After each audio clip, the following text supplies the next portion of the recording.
So I've had my Brother 1034D Serger for just about a year now. How do I like it after using it for 1 year? Is there anything that I don't like about it? Stick around and I'll share that with you. Hey there, thanks so much for stopping by. I appreciate you being here. Today I'm going to share with you guys how it's been using my very first ever Serger, the Brother 1034D, for just about a year now. Let's jump in. I was a bit of a latecomer to the Serger game.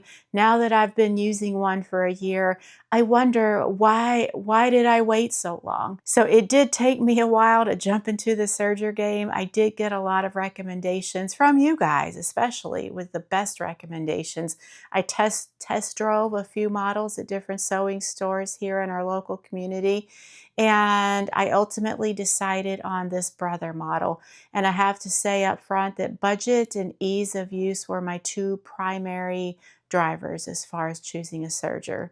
I'm going to take you in just a little bit closer here, so bear with me while I kind of resituate this camera.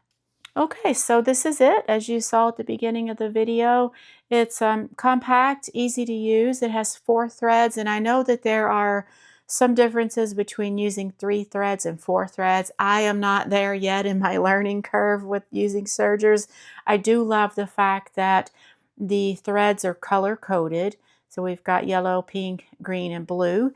And I'm going to remove this little catch tray here that catches the cuttings so that I can show you inside. If you just pull this little front panel out, flip it down, you can kind of see the inside of the machine. And the pathways where the threads run are also color-coded. And they also are numbered as far as the insertion points or where you have to do something next. It shows you, it kind of guides you along with how to thread the machine. And I do have to say, let me kind of jump in here real quick.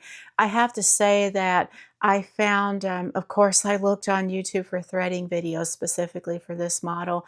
I found the very best how to thread this model video ever from, I think her name is Angelique over at Blueprint DIY. I'm going to link her video below. If you're thinking about this model, or if you already have it and you haven't seen her video yet, I do urge you to check it out. It's by far, at least in my opinion, the best how-to and showing all the steps on how to thread this machine. It's so fantastic. So let's get back to the machine. So all the kind of inner workings are here, and because I don't feel really qualified to tell you exactly how a serger works, I'm not going to even try to do that.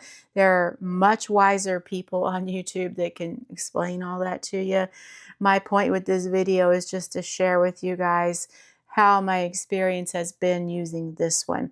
I have threaded it already several times, and following Angelique, I'm pretty sure that's her name, and I'm sorry if I'm getting that wrong, following her video, it is easy peasy, so easy. And I have to say, let me reach around back here. My serger came with some little tools and things that you'll need. It did come with a pair of tweezers for pulling the threads through different points in the threading process. The tweezers that it came with were not great at all. It was really hard to grasp the end of the thread, so I just used a pair of tweezers that I already had just for like makeup purposes or beauty cosmetic purposes, and they work way better than the ones that came with. So just a heads up on that. And I've already ordered a set of replacement knives for when the time comes to replace. I haven't done that yet, so I don't know how easy that'll be. I'm thinking it won't be too difficult though. It's very, very simple to use. It has a foot pedal, which is, you know, down under my desk here.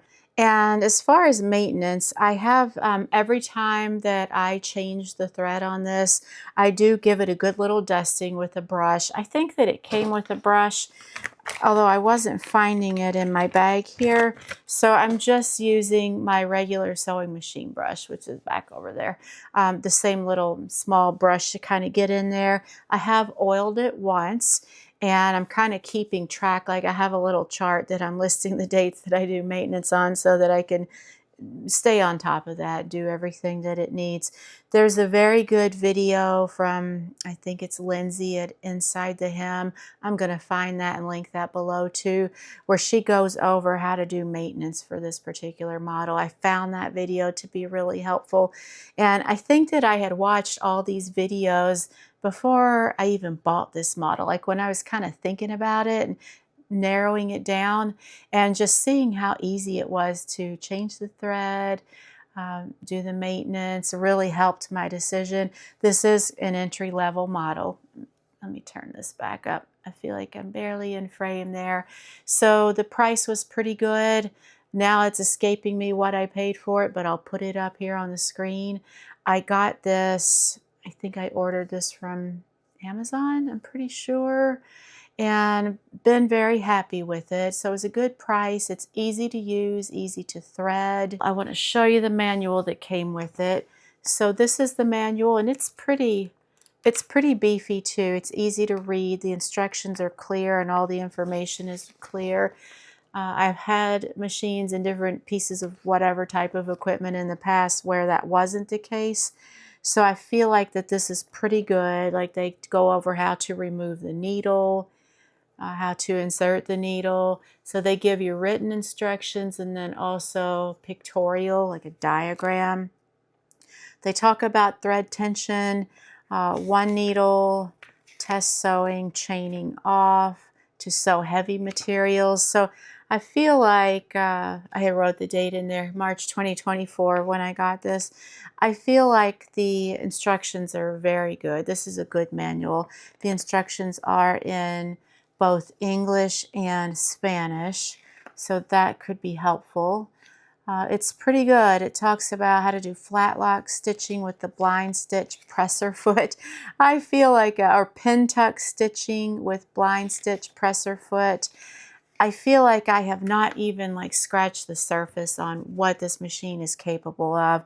I'm using it to finish off seam edges, you know, to make them look nice and a little more professional. So I love it for that. So it does come with 3 presser feet total. One is the standard foot, which is came on, and that is the only one that I've tried so far. It comes with this one here, which I think that this is the blind hem foot, and this third one, which I'm pretty sure is the gathering foot. So I ought to just be brave and give those a try, make that a goal for this year. So like I said, I'm still kind of dabbling and need to branch off and to try some of the other features on it, but just I had some requests to kind of do a follow-up on how it's going now that I've had it for a while. And I would say that if you are in the market for a serger, this would be a good one for a new serger user for sure. It's not fancy, but it does what you need it to do depending on what you're looking for in a serger. So just a little recap on why I'm so happy I went with this. The price was really good. It's easy to use. It's easy to thread for being a manual threading machine. I haven't had any issues at all, and I think that the key there is to find a good video that shows that in detail. And the only like downside, like I can't think of anything yet that I haven't liked about it, and maybe the only downside, if there is one, is that it's not an air threader. I know that those are like the latest, greatest right now, and I did test drive an air threading machine, and I have to say it was really nice, but it was right around $1,000. This one, I'm really forgetting the price, but I want to say it was around $300, give or take, so it was pretty reasonable. Yeah, so it doesn't have air threading, but you know, thinking back, one of the models that I test drove, and I can't remember the brand name of it, even just there in the sewing, the showroom or whatever, the air threader, the mechanism for air threading messed up. Like while the woman was giving me a demo and letting me try it out, the air threader messed up a couple of times and she had a hard time like fixing it. So maybe it's better off to go old school and just go with the manual threader, although I'm sure it is very nice to have that automatic threading. threading on this has been no problems at all. So that was kind of one of my concerns when I was thinking about getting a serger. I was kind of hesitant about the learning curve. And I would say that if that is one of your concerns as well, to kind of put that off to the side, because there hasn't been like any difficult learning curve with this machine. Now there might be once I start using those other presser feet that came with it, but just to use the standard serging foot, the one that we would use most often, most of us, for most situations, it's so easy. Threading's pretty easy too, so try not to let that stop you if it is a consideration for you. All in all, I've been very happy with it. I'm not trying to like sell anyone on a particular machine, although it probably kind of sounds like that. Just giving an update on how my experience has been with this machine here. I bought this with my own money, not sponsored or anything like that. So I've been really, really happy with it. And let me close this back up. So it kind of, just to show you a couple other features, this lever here raises and lowers the presser foot like you might expect. And then this knob, let me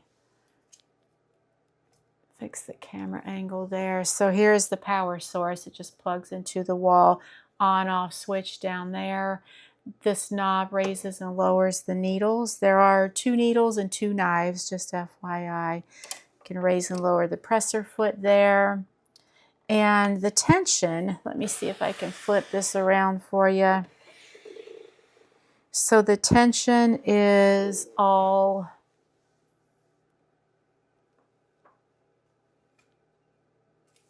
over here on this side. I have not touched that really because I haven't had any issues, and it's one of those if it ain't broke, don't fix it kind of things, although it probably would behoove me to learn a little bit about that. So maybe this will be the year of getting more acquainted with my serger. Set you back there. As far as threads go, I kind of went a little crazy in all of these threads here. When I got this, it came with just 4 standard size spools of thread with just a bare minimum of thread kind of wrapped around, just enough to get you started. So I bought kind of the neutrals, basic colors. I've got a couple of different shades of beige, tan. I've got a dark green, dark brown, navy blue, and then this maroonish color. Those are the colors that I sew with most often. But what I'm finding, while threading is not difficult, it's still kind of, it still takes time, and it's kind of a pain, you know, like, oh, gotta thread the serger. Let's avoid that at all costs, even though it's not hard. I have found that most of what I sew, I can get by with just keeping this, you know, beige is, you know, taupe or whatever color this is, tan.